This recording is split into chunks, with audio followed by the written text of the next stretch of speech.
اعوذ باللہ من الشیطان الرجیم بسم اللہ الرحمن الرحیم سورۃ النساء آیت نمبر 132۔ وَلِلَّهِ مَا فِي السَّمَاوَاتِ وَمَا فِي الْأَرْضِ وَكَفَى بِاللَّهِ وَكِيلًا۔ ترجمہ: اور آسمانوں اور زمین میں جو کچھ ہے اللہ ہی کا ہے، اور کام بنانے کے لیے اللہ ہی کافی ہے۔ تفسیر: یہ جملہ کہ آسمانوں اور زمینوں میں جو کچھ ہے اللہ ہی کا ہے، ان آیتوں میں 3 بار دہرایا گیا ہے۔ پہلی مرتبہ اس کا مقصد میاں بیوی کو یہ اطمینان دلانا ہے کہ اللہ کی رحمت کے خزانے بڑے وسیع ہیں، وہ دونوں کے لیے کوئی مناسب ذریعہ پیدا کر سکتا ہے۔ دوسری جگہ اللہ تعالیٰ کی بے نیازی بیان کرنا مقصود ہے کہ کسی کے کفر سے اس کا کوئی نقصان نہیں ہے، کیونکہ ساری کائنات اس کے تابع فرمان ہے، اسے کسی کی حاجت نہیں ہے۔ اور تیسری جگہ اللہ تعالیٰ کی رحمت اور کارسازی کا بیان ہے کہ اگر تم تقوی اور اطاعت کا راستہ اختیار کرو تو وہ تمہارے سارے کام بنا دے گا۔ آیت نمبر 133۔ إِن يَشَأْ يُذْهِبْكُمْ أَيُّهَا النَّاسُ وَيَأْتِ بِآخَرِينَ وَكَانَ اللَّهُ عَلَى ذَلِكَ قَدِيرًا۔ ترجمہ: اگر وہ چاہے تو اے لوگو تم سب کو دنیا سے لے جائے اور دوسروں کو تمہاری جگہ یہاں لے آئے۔ اللہ اس بات کی پوری قدرت رکھتا ہے۔ تفسیر: ان یشاء یذہبکم ایھا الناس، اے لوگوں کیا سمجھتے ہو تم؟ اللہ چاہے تو تم سب کو لے جائے، ختم کر دے، بیات بآخرین، اور لوگوں کو پیدا کر دے۔ تمہاری کوئی حیثیت نہیں اللہ کے مقابلے میں، نفس واحد کی طرح ہو۔ جب چاہے اللہ تعالیٰ تم سب کو نسلیہ منسیہ کر دے۔ وَكَانَ اللَّهُ عَلَى ذَلِكَ قَدِيرًا، اور یقیناً اللہ تعالیٰ اس چیز پر قادر ہے۔ آیت نمبر 134۔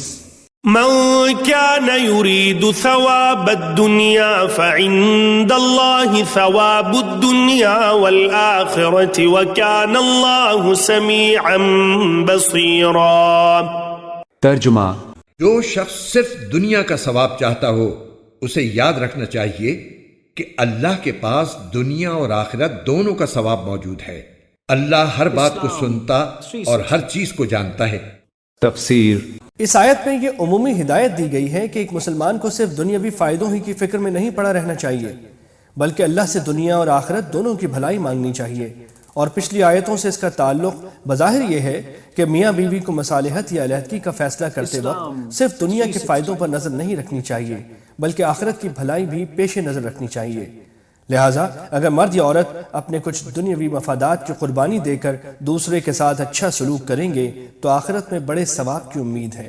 آیت نمبر 135۔ يا أيها الذين آمنوا كونوا قوامين بالقسط شهداء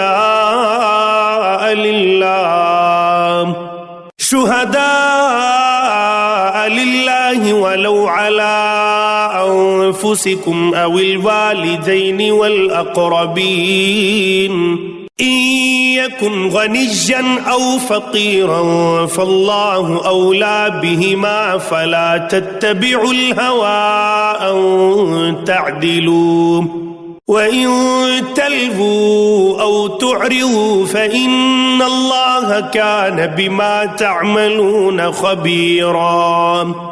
ترجمہ: اے ایمان والو، انصاف قائم کرنے والے بنو، اللہ کی خاطر گواہی دینے والے، چاہے وہ گواہی تمہارے اپنے خلاف پڑتی ہو یا والدین اور قریبی رشتہ داروں کے خلاف۔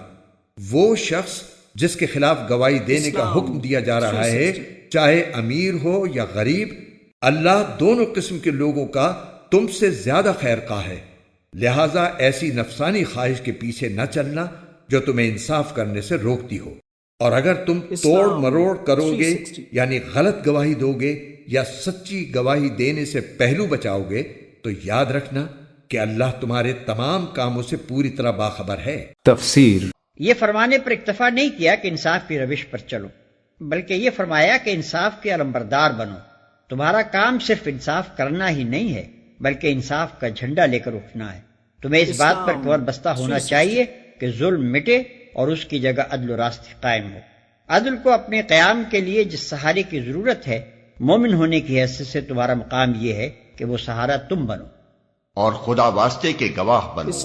یعنی تمہاری گواہی محض خدا کے لیے ہونی چاہیے، کسی کی روح رعایت اس میں نہ ہو، کوئی ذاتی مفاد یا خدا کے سوا کسی کی خوشنودی تمہارے مد نظر نہ ہو. آیت نمبر 136. يا أيها الذين آمنوا بالله ورسوله والكتاب الذي نزل على رسوله والكتاب الذي أنزل من قبل ومن يكفر بالله وملائكته وكتبه ورسله واليوم الآخر فقد ضل ضلالا بعيدا. ترجمہ. اے ایمان والو، اللہ پر ایمان رکھو اور اس کے رسول پر اور اس کتاب پر جو اللہ نے اپنے رسول پر اتاری ہے اور ہر اس کتاب پر جو اس نے پہلے اتاری تھی، اور جو شخص اللہ کا، اس کے فرشتوں کا، اس کی کتابوں کا، اس کے رسولوں کا اور یوم آخرت کا انکار کرے، وہ بھٹک کر گمراہی میں بہت دور جا پڑا. تفسیر. ایمان لانے والوں سے کہنا کہ ایمان لاؤ بظاہر عجیب معلوم ہوتا ہے، لیکن دراصل یہاں لفظ ایمان دو الگ معنوں میں استعمال ہوا ہے. ایمان لانے کا ایک مطلب یہ ہے کہ آدمی انکار کے بجائے اقرار کی راہ اختیار کرے، نہ ماننے والوں سے الگ ہو کر ماننے والوں میں شامل ہو جائے. اور اس کا دوسرا مطلب یہ ہے کہ آدمی جس چیز کو مانے اسے سچے دل سے مانے، پوری سنجیدگی اور خلوص کے ساتھ مانے، اپنی فکر کو، اپنے مذاق کو، اپنی پسند کو، اپنے رویے اور چلن کو، اپنی دوستی اور دشمنی کو، اپنی سعی و جہد کے مصرف کو بالکل اس عقیدے کے مطابق بنا لے جس پر وہ ایمان لایا ہے. آیت میں خطاب ان تمام مسلمانوں سے ہے جو پہلے معنی کے لحاظ سے ماننے والوں میں شمار ہوتے ہیں، اور ان سے مطالبہ یہ کیا گیا ہے کہ دوسری معنی کے لحاظ سے سچے مومن بنے. روز آخرت سے کفر کیا. کفر کرنے کے بھی دو مطلب ہیں، ایک یہ کہ آدمی صاف صاف انکار کر دے، دوسرے یہ کہ زبان سے تو مانے مگر دل سے نہ مانے، یا اپنے رویے سے ثابت کر دے کہ وہ جس چیز کو ماننے کا دعویٰ کر رہا ہے فی الواقع اسے نہیں مانتا. یہاں کفر سے یہ دونوں معنی مراد ہیں، اور آیت کا مقصود لوگوں کو اس بات پر متنبہ کرنا ہے کہ اسلام کے ان اساسی عقیدوں کے ساتھ کفر کی ان دونوں اقسام میں سے جس قسم کا برتاؤ بھی آدمی اختیار کرے گا اس کا نتیجہ حق سے دوری اور باطل کی راہوں میں سرگشتگی و نامرادی کے سوا کچھ نہ ہوگا. آیت نمبر 137. إن الذين آمنوا ثم كفروا ثم آمنوا ثم كفروا ثم ازدادوا كفرا لم يكن الله ليغفر لهم ولا ليهديهم سبيلا. ترجمہ.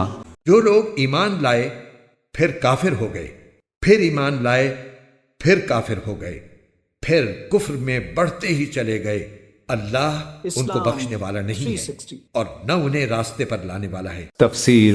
اس سے مراد وہ منافق بھی ہو سکتے ہیں جن کا ذکر چل رہا ہے، کیونکہ وہ مسلمانوں کے پاس آ کر مسلمان ہونے کا اعلان کرتے تھے مگر تنہائی میں کفر اختیار کر لیتے تھے. پھر کبھی مسلمانوں کا سامنا ہوتا تو دوبارہ ایمان لانے کا مظاہرہ کرتے مگر پھر اپنے لوگوں کو اپنے کفر کا یقین دلاتے اور اپنے عمل سے کفر ہی میں بڑھتے چلے جاتے. نیز بعض روایات میں کچھ ایسے لوگوں کا بھی ذکر آیا ہے جو مسلمان ہونے کے بعد مرتد ہوئے، پھر توبہ کر کے مسلمان ہوئے مگر بالآخر دوبارہ مرتد ہو کر کفر ہی کی حالت میں مرے. آیت کے الفاظ میں دونوں قسم کے لوگوں کی گنجائش ہے، اور ان کے بارے میں جو یہ کہا گیا ہے کہ اللہ نہ ان کو بخشے گا نہ راستے پر لائے گا، اس کا مطلب یہ ہے کہ جب انہوں نے اپنے اختیار سے کفر اور اس کے نتیجے میں دوزخ کی راہ کو چن لیا تو اللہ ان کو زبردستی ایمان اور جنت کے راستے پر نہیں لائے گا، کیونکہ دنیا دارالامتحان ہے اور ہر شخص کا انجام اس کے اپنے اختیار سے چنے ہوئے راستے کے مطابق ہونا ہے. اللہ نہ کسی کو زبردستی مسلمان بناتا ہے نہ کافر.